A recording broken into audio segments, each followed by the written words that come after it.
10th படிக்கும் பொண்ணுக்கு sir மேலே லவ்வா? இந்த லவ் ஒன்று சேர்ந்துச்சா இல்லையா அப்படின்றது தான் கதை.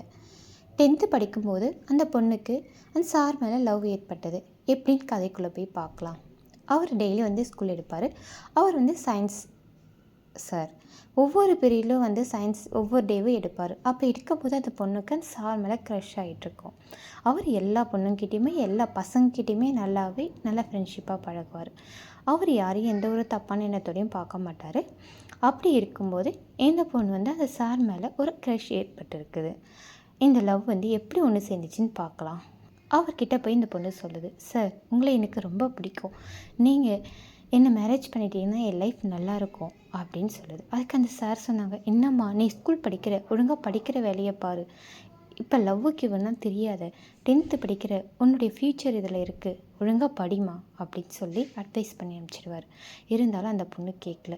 இல்லை சார், எனக்கு எங்கள் வீட்டில் இருக்கிறத விட உங்கள் கூட இருந்தால் நல்லா சேஃபாக இருக்கும், நீங்கள் நல்லா பார்த்துப்பீங்கன்னு எனக்கு தோணுது, உங்கள் மேலே நான் ரொம்ப உயிராக இருக்கேன், நீங்கள் எனக்கு மேரேஜ் பண்ணிட்டீங்கன்னா என் லைஃப் நல்லாயிருக்கும், நான் எடுத்திருக்க முடிவு தெளிவாக தான் தெரியுது, நீங்கள் வேணால் யோசனை பண்ணி பாருங்கள், நீங்கள் இல்லைன்னா நான் எதனா பண்ணிப்பேன் சார் அப்படின்னு சொல்லிவிட்டு அந்த பொண்ணு கிளம்பிடும். இந்த சாருக்கு ஒரே இதை, என்னம்மா நம்ம எல்லாருக்கும் தானே ஒன்றா பாடித்தோம், இந்த பொண்ணை நம்ம எந்த ஒரு கண்ணத்துலையும் பார்க்கலையே, ஏன்னா இருந்தாலும் இந்த பொண்ணு மேலே நம்மளுக்கு ஒரு அஃபெக்ஷன் இருக்க தான் செய்யுது, நம்ம மேரேஜ் பண்ணால் நல்லா இருக்குமா, நம்ம லைஃப் ஃப்யூச்சர் நல்லா இருக்குமா அப்படின்னு சொல்லி அந்த சாருக்கு 1008 திங்கிங் போயிட்டுருக்கு. அப்படி போகும்போது ஒரு நாள் அவர் இந்த பொண்ணுக்கிட்ட லவ் சொல்லிட்டார். ஓகேம்மா, நான் உன்னை மேரேஜ் பண்ணிக்கிறேன், எனக்கும் உன் மேலே லவ் இருக்குது, அது நான் சாராக உன்னை லவ் பண்ணுறது கரெக்டாக இல்லை தப்பான்னு எனக்கு தெரியல, நம்மளுக்கும் ஏஜ் டிஃப்ரெண்ட் அவ்வளோவும் இல்லை, ஒரு 7 இயர்ஸ் இல்லை 8 இயர்ஸாக தான் இருக்கும், இருந்தாலும் நான் படித்து முடித்தோடனே எனக்கு கவர்மெண்ட் ஜாப் கிடைச்சிது, அதனால் உங்களுக்கு எல்லாருக்கும் எடுத்தேன், இருந்தாலும் எல்லோரும் என்ன நினைப்பாங்க, நீ ஒரு ஸ்டூடெண்ட், நான் ஒரு சார், நம்ம லைஃப்பில் ஒன்று சேர்ந்தால் நல்லா இருக்குமா, இப்போ உன்னை மேரேஜ் பண்ணாலும் ஒன்றும் தப்பு கிடையாது, நான் உன்னை படிக்க வைப்பேன், படிக்க வச்சு பெரிய ஆளாக்கிடுவேன், இருந்தாலும் நம்ம லைஃப் எப்படி அமையும் அப்படின்னு தெரியாது, அதனால தான் நான் கொஞ்சம் டைம் எடுத்துக்கிட்டேன், இப்போ எனக்கு ஓகேவாக இருக்குது, உங்கள் வீட்டில் நான் பேசி மேரேஜ் பண்ணிக்கிறேன் அப்படின்னு சொல்லுவார். சொல்லிவிட்டு அந்த பொண்ணை வீட்டில் போய் பொண்ணு கேட்பாங்க. ஏன்னா அவங்க வீட்டில் ஒத்துக்க மாட்டாங்க. நீங்கள் சார், இவங்க இப்போ தான் படிக்கிறா, இவன் ஃப்யூச்சர் என்ன ஆகும், நீங்கள் அவள் தான் அறிவு இல்லாத சொல்கிறான்னா நீங்கள் ஒரு சார், உங்களுக்கு இது கூட கொஞ்சம் கூட யோசனை பண்ண மாட்டிங்களா, அவளுக்கு நல்ல அறிவுரை சொல்லி அவளை திருத்தாமல், இல்லை நானும் மேரேஜ் பண்ணிக்கிறேன் பொண்ணு கேட்குறீங்க ஃபேமிலியோட, இது உங்களுக்கே சரியாக படுதா, கவர்மெண்ட் ஜாப்பில் இருந்தால் நாங்கள் உங்களுக்கு பொண்ணு கொடுத்துடுவோமா அப்படின்னு சொல்லி அவங்க அப்பா அம்மா ரொம்ப பேசுகிறாங்க. பேசினோடனே அந்த சாருக்கு ரொம்ப ஃபீலிங் ஆயிடுச்சு.